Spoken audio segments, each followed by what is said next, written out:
veníamos viendo algunos fragmentos de lo que fue el discurso de Keiko Fujimori en la entrega de credenciales oficiada por el Jurado Nacional de Elecciones, en el que habló Roberto Burnedo también.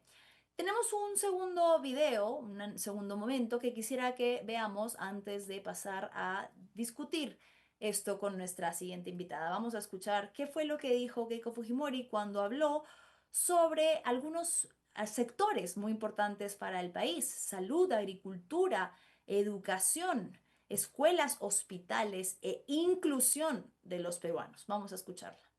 Quiero anunciar que instauraremos una nueva forma de gestionar el Estado.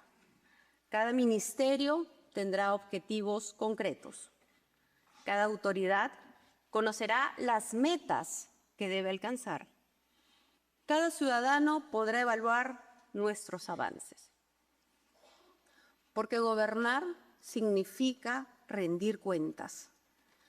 Los recursos públicos pertenecen a todos los peruanos.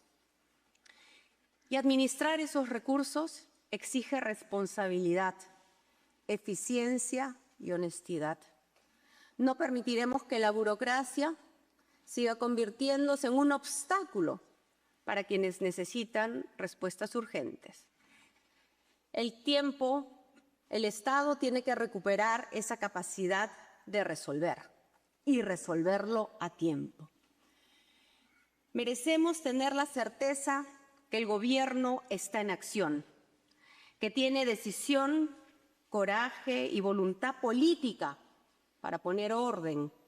Y eso lo lograremos con la alianza clave entre el gobierno y el pueblo. Bien, seguido a este segundo video en el que hablaba, me parece un poco extraño, sobre cómo van a reorganizar el Estado, habla un poco del objetivo que debería tener cada ministerio. Dice, cada ministerio debería tener un objetivo en concreto. Eso es así, eso funciona así en teoría. Y habla sobre algo importante. Dice que los recursos públicos van a ser de todos los peruanos. Esto tiene que venir acompañado de un compromiso de no corrupción, porque lo que venimos viendo es lo contrario, que los recursos públicos, que efectivamente, como bien ha dicho la señora Fujimori, pertenecen a todos los peruanos, son utilizados en muchas ocasiones para llenar los bolsillos de personas que se favorecen de trabajar del Estado.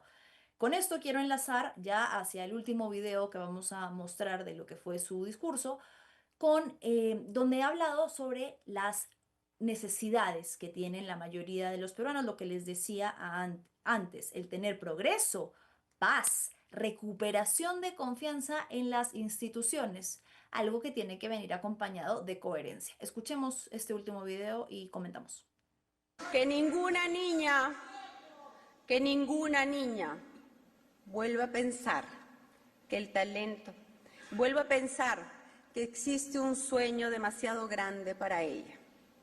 Que todas las mujeres sepan que el talento, el esfuerzo y la perseverancia siempre encontrarán un camino cuando un país decide abrir oportunidades para todos. A ver, vamos a poner ahora sí el video correcto, por favor. Querido switcher, vemos el video y regresamos. Nuestro objetivo será construir un Estado que funcione, un Estado que proteja, que acompañe y genere oportunidades.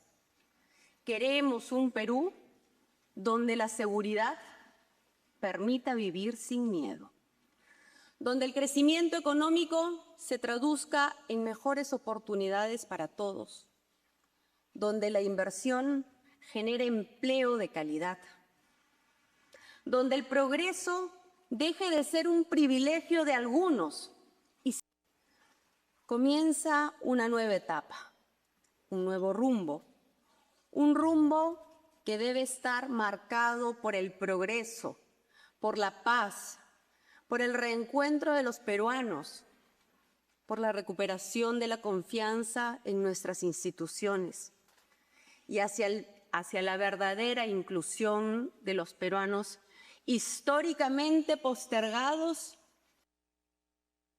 Bien, lo que corresponde entonces es coherencia. Cuando habla de no burocracia, de que los recursos del Estado sean realmente para todos y de mejoras para las comunidades en escuelas, hospitales, acceso al agua y agricultura, nos cuestionamos algo que se viene hablando ya hace algunos días y que tiene que ver con los equipos de transferencia que ha conformado Keiko Fujimori y cómo estos reciclan autoridades sumamente cuestionadas, que tienen incluso investigaciones o procesos abiertos. Hablando, por ejemplo, de agricultura, el jefe del equipo de transferencia, Marco Vinelli, tiene una denuncia hecha precisamente por el Ministerio de Desarrollo Agrario y Riego durante el periodo en el que dirigía Agrorural por presuntas irregularidades en una obra en Apurímac. Cuando se le ha cuestionado a Keiko Fujimori, ella ha respaldado a Vinelli, ha dicho que él ya ha solucionado, que ya ha dado su testimonio y su versión en cuanto a estos cuestionamientos, que no son cuestionamientos, son investigaciones formales y que son parte de ejercer un cargo público. Cuando hablamos nuevamente, por ejemplo, por poner otro, del sector salud y ella habla de la necesidad de mejorar infraestructura, nos preguntamos entonces nuevamente por qué tiene en sus equipos de transferencia a personas que ya han formado parte del sector salud y que han salido sumamente manchadas, cuestionadas. Pedro Ripalda, quien dirigió Caliwarma, ¿usted recuerda Caliwarma? Este sistema del Estado de alimentación para niños de escasos recursos que entre abril y noviembre del 2024, el periodo pues que dirigió el señor Ripalda, tuvo una serie de denuncias por intoxicaciones masivas relacionados al escándalo de Frigo Inca. Leslie Chica, otra de las funcionarias que fue cuestionada, que estuvo cercana a Dina Boluarte, pero que fue incluso parte del gobierno de José Gerí y que perteneció a APP, justo cuando se cuestionó mucho al partido político de César Acuña por el copamiento de puestos en salud. Entonces, lo que se necesita para acompañar esas palabras que trae Keiko Fujimori a la población es coherencia y acciones tácitas. Por ejemplo, en los nombramientos, nos queda la duda, nos surge la duda. ¿Cómo pretende cumplir a cabalidad con todo esto que suena muy bonito en la palabra, en el discurso, pero que trae de arrastre a personas que ya han tenido oportunidad de demostrar su capacidad en gobiernos previos y lo que han hecho o lo que han logrado o el mérito que tienen hoy por hoy son investigaciones fiscales formales por presuntos actos de corrupción? Estamos ya conectados con Noelia Chávez, quien es politóloga y con quien vamos a hablar un poco sobre lo que ha sido este acto. Hola Noelia, ¿cómo estás? Muy buenas tardes. Gracias por estar aquí en Fuerte y Claro. Hola Manuela, ¿qué tal? Y muchísimas gracias a ustedes por la invitación para comentar el discurso. Sí, encantada. No- Noelia, cuéntame un poco cuáles han sido tus primeras impresiones. Yo mencionaba pues solo algunos ejemplos concretos de lo que siento que queda muy bonito en la oratoria, pero que lamentablemente en las primeras acciones de nombramiento no se hace concreto y real. Concuerdo con que hay como una disonancia, un desfase entre lo que ella está articulando hoy como un discurso que trata de ser más conciliador, mucho más de posibilidad de trabajo conjunto con la gente, ojo, no, no con la oposición, no con los actores políticos, que no, pero sí con la gente directamente, ¿no? Y lo que ha demostrado en sus gestiones, más bien en el legislativo, y el legislativo luego, digamos, influyendo el Congreso de la República, ¿no? Entonces, ahí hay una disonancia complicada, pero creo que esto tiene que ver con una cosa más grande, que es lo que con lo que quería empezar, ¿no? Y es que esta serie de acciones, quiero ver el discurso como algo, parte de algo más grande, ¿ok? Esta serie de acciones que está realizando Keiko Fujimori, como lo de la oficina de la presidenta electa, ¿no? Como enfatizando mucho este discurso preasunción, que también lo tuvo Pedro Castillo y otros presidentes, pero antes de Pedro Castillo creo que muchos más acotados, mucho menos, digamos, colocados sobre la palestra, digamos, ¿no? Yo creo que más bien da cuenta de los problemas de legitimidad que goza su presidencia. y que Ujú. ella y su equipo lo saben, ¿no? Y no hablo de una legitimidad legal o de una legitimidad electoral, esa la tiene, ha ganado las elecciones, sino de la legitimidad sustantiva de su gobierno, ¿no? De que la gente la respete como autoridad y como presidenta. Entonces tiene la necesidad de reiterar con estas acciones, confirmar una y otra vez para sí misma y para el país que ella es la que va a gobernar ahora, después de varias derrotas, ¿no? Y eso también es consecuencia de la propia erosión de la figura presidencial que su partido ha promovido en estos años. ¿No? O sea, está tan degradada la figura presidencial que hay una necesidad de hacer estos discursos grandes, ¿no? Grandilocuentes, que la sigan posicionando a ella como que ella va a asumir, o sea, ahora la autoridad y hay que respetar eso, ¿no? Pero también hay otro temita que me gustaría sacar, Sí. digamos, a colación, eh, que es que lo que te decía antes, y a lo que tú ibas, ¿no? Gobernar democráticamente gobernar democráticamente implica la búsqueda de consensos para hacer cosas, por supuesto, para ejecutar, ¿no?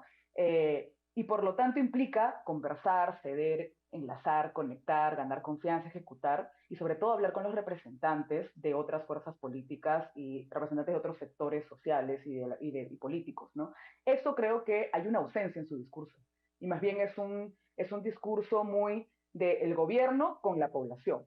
Esa intermediación, esa ausencia de intermediación y de diálogo con otras fuerzas políticas de la oposición, que en mi parecer representan más de la mitad del país, porque la gente que votó por ella, incluso muchos de ellos no es que estén muy a favor de ella, ¿no? Es un anti, más bien sanchismo. Voto anti. Exacto, exacto, también es un voto anti. Entonces creo que ahí hay un problema porque te está presentando un discurso que utiliza la palabra reconciliación, utiliza la Sí. palabra diálogo, utiliza las palabras, ¿no? Pero para hablar de su gobierno con la gente. Y eso es una forma muy vertical para un gobierno democrático, ¿no? Ahí te dejo por ahora. De acuerdo totalmente. Me hace también un poco de ruido hacia la duda, ¿no? Cuando ella dice que una de sus prioridades va a ser la inclusión de los peruanos históricamente olvidados. Pero tenemos peruanos olvidados en la historia reciente por los que su bancada ha expresado más bien rechazo, odio, por ejemplo, en el tema de las protestas del sur, que es una demanda muy fuerte pendiente hacia la que Fuerza Popular no ha tenido el mejor acercamiento. Ahora creo que lo que ella está diciendo en palabras es que toma un poco de distancia de la postura de Fuerza Popular porque ella como que se está planteando como una figura nueva, borrón y cuenta nueva. Al menos eso es lo que quiere hacer entender, ¿no? Borrón y cuenta nueva, yo soy ahora la presidenta, ya no soy, sigo relacionada a Fuerza Popular, pero ya no soy la lideresa de esa bancada, yo ya soy ahora esta. ¿Cómo va a hacer ese acercamiento, esa reconciliación en regiones que ni siquiera puede pisar? Yo creo que hay que hacer una distinción y cuando ella piensa en la idea de conectar, unir, ¿no? O sea, ella utiliza también la palabra unión, ¿no? Unir Sí. es un gobierno que va a tratar de unir al país, ¿no? Y luego se refiere a cuestiones materiales, infraestructura, agua, ¿no? Obras. Pienso que ese unir está vinculado a esa ejecución concreta de una serie de servicios y una serie de acciones que un Estado tiene que brindarle a la gente. El Estado tiene que brindar carreteras buenas, servicios de agua, saneamiento, por supuesto, también son derechos humanos, ¿no? Ujú. Pero se olvida o sea, se olvida deliberadamente o no de el tema simbólico, ¿no? Y de más bien está tratando de cubrir con esta idea de unir materialmente la fragmentación fuerte que tenemos en el país y la contestación grande que existe de varios sectores del país y varias regiones, sobre todo por el no reconocimiento de la represión estatal del cual su bancada formó parte de las decisiones de ellos, ¿no? Mantener a Dina Boluarte, de los cambios de ministro, de nunca censurar a los responsables, de no abrir las investigaciones correspondientes, ¿no? Y ahí había una frase que a mí me llamó mucho la atención. Dijo, he aprendido a pedir perdón, Y pero a sobre perdonar. todo a perdonar. Y ese énfasis de sobre todo perdonar no me parece casual. Hay que analizarlo detenidamente, ¿no? Porque poner el énfasis en perdonar es perdón, sí, en pedir perdón, en pedir perdón es reconocer el dolor del otro. Pero ella dice que sobre todo ha aprendido a perdonar. Y eso es reconocer el dolor propio y poner la responsabilidad fuera, ¿no? Entonces yo perdono a los otros que me han causado daño todo el tiempo, ¿no? Y Claro. eso es algo que hay que tener mucho cuidado, ¿no? Porque parece que está esperando que se reconcilien con ella, en lugar de ella, las fuerzas que representa, el legado que trae y su bancada, de reconciliarse con el país, que implica reconocer los dolores, los legados, los problemas de corrupción, de violación a derechos humanos, de los temas de su propia bancada durante estas décadas, en realidad como fuerza popular muy intransigentes en muchas cosas, y que vulneran también derechos fundamentales de las personas, ¿no? Y no las protegen, sino que las desprotegen. Entonces, yo creo que ahí hay un tema de énfasis que no es casual y que coloca, digamos, que, cuál es el discurso que está por delante, que es cambiar un poco lo que la historia que ha pasado en el país. Y es que si es que existe un antifujimorismo y existe una crítica muy fuerte al fujimorismo, es porque el fujimorismo cuando tuvo el poder en los 90 y cuando ha tenido el poder en el legislativo durante estos 10 años, ha actuado de determinadas maneras que ha vulnerado la seguridad y los derechos de la gente y la gente no confía en ellos. Entonces, si ella no demuestra que hay un cambio en ello, yo creo que ganar la legitimidad sustantiva va a ser muy complicado. Parte de lo que preocupa un poco de este discurso que muy bien mencionas, que quiere hacer borrón y cuenta nueva, porque ella dice, abre una parte del discurso diciendo, esta es una nueva etapa y habla sobre lo que tú has mencionado ahorita, de perdonar y pedir perdón, es decir, dejar en el pasado. Pero parece que para su bancada y para ella misma, porque evidentemente tiene mucho que ver en cada decisión que toma su bancada, este perdón es un sinónimo de olvido. Y esto se hace Ujú. tangible en las leyes que han venido aprobando, sobre todo de manera desesperada, en estos últimos 6 meses, para lograr amnistía, para lograr impunidad y para ahora trasladar todo lo que ha sido juicios históricos sellados hacia tribunales militares que podrían darles absolución, que podrían hacer que la memoria histórica del país, y creo no es coincidencia, justo en este momento se empiece a cuestionar incluso las conclusiones de la Comisión de la Verdad y la Reconciliación, ¿no? Es decir, veo un patrón, no sé si coincides, en querer reescribir la historia y como si eso fuese un sinónimo de perdonar y de seguir adelante. Olvidémonos de todo lo que pasó, nunca pasó. Claro, y más bien el mensaje debería ser distinto, ¿no? Es recordamos para no volver a repetir lo que ha pasado. Y Claro. hay algo específico que quería resaltar, que lo señaló el sociólogo, politólogo Marco Coronel en Twitter, también politólogo Daniel Encinas, y es que la CBR concluye que su informe siempre es perfectible y siempre hay muchos estudios que han criticado, tratan de mejorar las conclusiones del informe de la verdad, pero eso no invalida los hallazgos que ha tenido y la importancia para la historia de nuestro país. Entonces, ese borrón y cuenta nueva es bien difícil de terminar de ejecutar. Ahora, como ella y su partido han logrado permear grandes partes del aparato público, el legislativo, el ejecutivo, los organismos vinculados al Poder Judicial, entre otros, y tiene a muchos medios de comunicación tradicionales, sobre todo también, están buscando como generar esa hegemonía discursiva, ¿no? Sobre que se puede borrar para empezar de cero.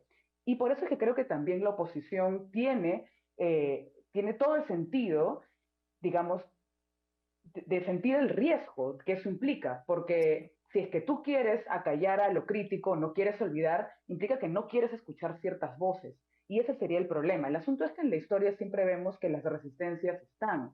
Y ahorita ya no tiene un Congreso totalmente favorable, ¿no? Entonces, yo creo que es sumamente importante ver cómo evoluciona su discurso vinculado al trato con la oposición o con las bancadas que se han, digamos, posicionado como opuestas a la suya, ¿no? Para ver cómo va evolucionando el engranaje democrático. O sea, en verdad, a todos en el país nos conviene de que Keiko Fujimori pueda hacer un gobierno democrático, a su forma. No todos estaremos de acuerdo con sus políticas, pero al menos en un contexto donde la oposición tenga espacio, donde la crítica tenga espacio, donde no se acallen a los opositores, donde haya libertad para protestar si es necesario, ¿no? Y creo que no tenemos garantías por la forma de acción previa, que es lo que mencionabas al inicio, ¿no?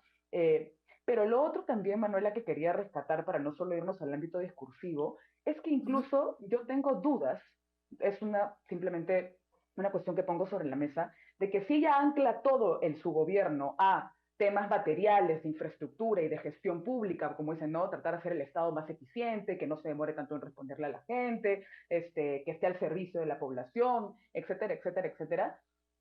El Estado es una máquina enorme y bien complicada de manejar. O sea, quienes hemos trabajado en el Estado sabemos cómo es.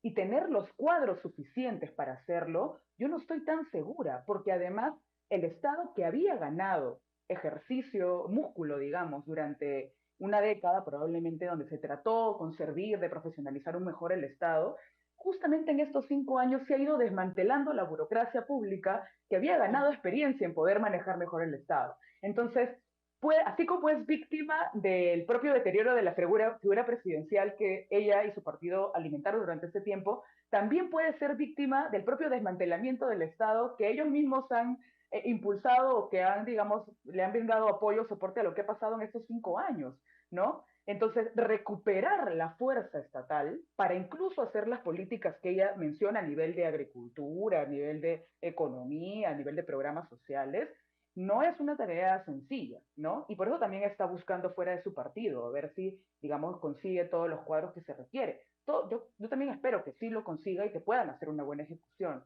pero dudo porque no es tan sencillo, no es tan fácil y ella no ha estado en el Ejecutivo completamente liderando, con la responsabilidad de liderarlo formalmente, ¿no? Y ahí Ujú. creo que es donde las papas pueden quemar.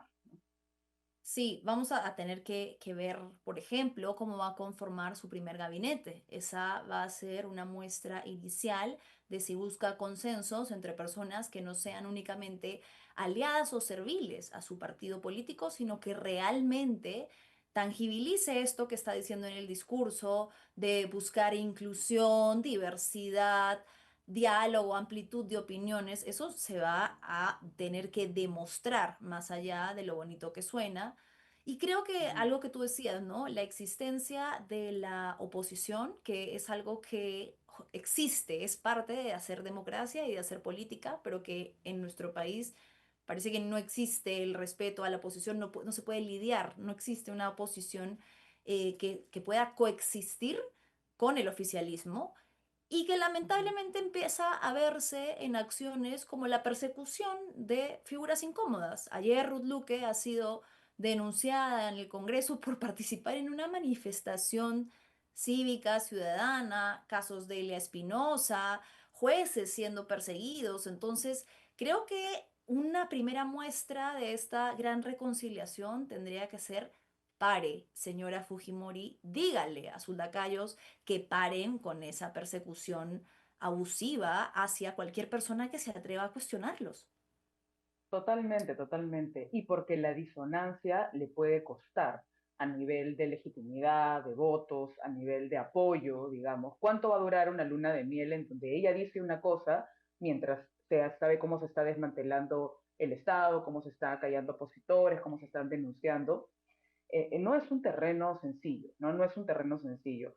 Eh, y creo que esta idea de pensar distinto no nos hace enemigos, que es algo que ella ha dicho, ¿no? Pensar distinto no nos hace enemigos, parece que lo hablara estratégicamente hacia la ciudadanía, pero requiere de un mensaje importante a la oposición y ahí también hay una responsabilidad de la oposición, para no solamente todo ponerlo en cancha del oficialismo actualmente. La Ujú. oposición ahora tiene que ser una oposición responsable, una Por oposición que supuesto. pueda conversar, dialogar, ponerse de acuerdo en puntos en común y pueda sentarse en la mesa con quien gobierna ahora también para poder con claridad ver qué es lo que la oposición propone, porque si la oposición, como que ese ha sido el problema de estos años, solo se dedica a oponerse sin proponer algo distinto, Ujú. entonces también deja en aguas al país. O sea, tú requieres decir, está haciendo esto en educación que está mal, O sea, pero bueno, ¿cuál es la propuesta alternativa? Ah, antes había hecho esto que funcionó. O sea, se requiere una oposición más poderosa, más constructiva, más políticamente madura. Es Claro. una ventana de oportunidad para que la oposición pueda reconfigurarse en su diversidad, desde las derechas hasta las izquierdas, y puedan ganar algo de fortaleza política también, creo. Y sería interesante ahora que el Congreso tiene un poco más de pluralidad, ¿no? Dentro del espectro político, no necesariamente de bancadas, porque cada una eventualmente va a votar según le convenga, y eso es lo que hemos venido viendo históricamente, Yes. pero que ahora que podemos hablar un poco más de diversidad, de presencia de otro tipo de partidos, podría ser una buena oportunidad para que por fin se empiece a hacer política desde el Congreso, como deberían venir haciéndolo hace mucho tiempo. Noelia, te agradecemos enormemente tu tiempo y tu siempre tan clara sabiduría. Muchas gracias, Manuela. Nos vemos seguro en una siguiente vez. Gracias. Chao. Ha sido Noelia Chávez, politóloga, quien hablaba un poco de este primer discurso que ha dado Keiko Fujimori el día de ayer, en lo que ha sido un evento oficial de entrega de credenciales y que marca el inicio de su nuevo gobierno. Creo que la conclusión a la que hemos arribado juntas es a que efectivamente todo lo que ha planteado en el discurso es positivo, suena muy bien, pero tiene que venir acompañado de coherencia, tiene que concretarse en acciones que no empiezan a tener tan buenos indicios, ¿no? Como el reciclar a figuras cuestionadas de otros gobiernos anteriores, Gerí, Dina Boluarte o personas cercanas a César Acuña que tienen investigaciones abiertas. Lo que dice Noelia, el recibir a la oposición, el dialogar con la oposición y el que no sea una transferencia gobierno-población, sino gobierno, fuerzas políticas diversas y dentro de esa ecuación incluir también a la población. Bien, Switcher, ¿tenemos encuesta? ¿No han lanzado? ¿De qué? ¿Cuál es la encuesta para verla, por favor?